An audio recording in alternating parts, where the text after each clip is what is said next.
আজি বনাব লৈছোঁ বাঁহগাজৰ সৈতে ভোট জলকীয়াৰ আচাৰ আৰু তাৰ কাৰণে মই অলপমান সৰিয়হ ভালদৰে অলপ সময় তিয়াই থৈ ধুই লৈছোঁ।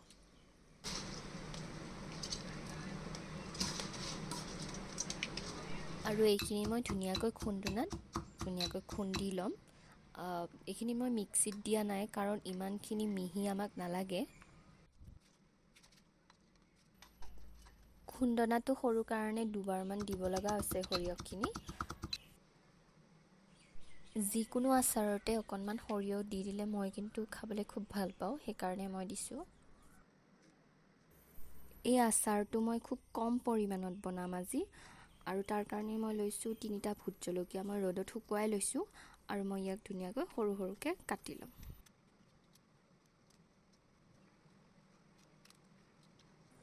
জলকীয়াখিনি কটা হৈ গ'ল, এতিয়া মই এইখিনি বাতি এটাত ধুনীয়াকৈ এতিয়া লৈছোঁ বাঁহৰ গাজখিনি আৰু এইখিনি অলপ সময় এনেকৈ মোহাৰি থাকিম। তাৰপিছত এইখিনি ধুনীয়াকৈ চেকি কিনে ইয়াৰ পানীখিনি উলিয়াই পেলাই দিম।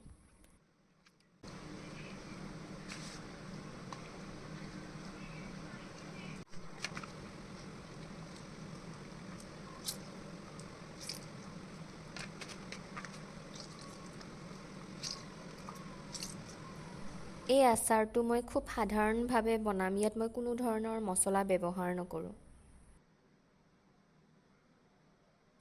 এতিয়া মই গেছটো জ্বলাই কেৰাহীটো পাতি দিছোঁ। এইটো প্ৰায় গৰম হৈ গৈছে। এতিয়া ইয়াতে মই পৰিমাণ অনুযায়ী মিঠাতেল দি দিম আৰু গৰম হ'বলৈ দিম। তেলখিনি প্ৰায় গৰম হৈ গৈছে। এতিয়া মই দিম ইয়াতে পিহি থৈ দিয়া সৰিয়হখিনি আৰু ধুনীয়াকৈ লৰাই দিম।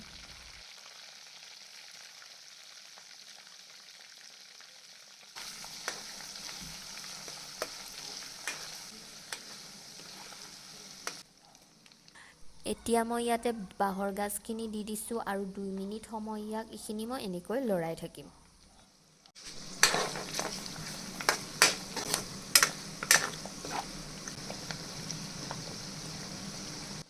মই খুব কম পৰিমাণৰ আচাৰ বনাইছোঁ, সেইকাৰণে ইয়াত মই ভিনেগাৰ ব্যৱহাৰ নাই কৰা, কাৰণ এইখিনি যিহেতু সোনকালেই শেষ হ'ব, নষ্ট হোৱাৰ কোনো কাৰণেই নাই। এতিয়া মই কাটি থোৱা ভোট জলকীয়া কেইটুকুৰা ইয়াতে দি দিছোঁ আৰু এইখিনি ধুনীয়াকৈ মিক্স কৰি দিম। গৰমৰ দিনত দুপৰীয়াৰ ভাত সাজ আচাৰ বা চাটনিৰ সৈতে ইমান ধুনীয়াকৈ সোমাই যায়, নহয়নে বাৰু? আপোনালোকেও সেইকাৰণে এই আচাৰটো বনাব আৰু গৰমৰ কেইটা দিন ধুনীয়াকৈ খাব। এয়া আমাৰ আচাৰ প্ৰায় ৰেডি হৈ গৈছে।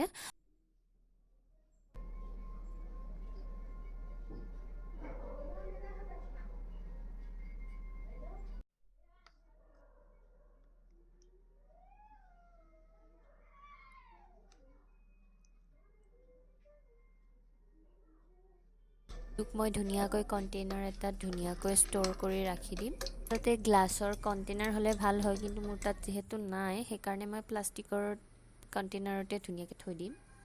আৰু আপোনালোকে যদি মোৰ ভিডিঅ'বোৰ চাই আছে তেনেহ'লে লাইক কৰি দিব, শ্বেয়াৰ কৰি দিব আৰু ছাবস্ক্ৰাইব কৰি দিব। Thank U.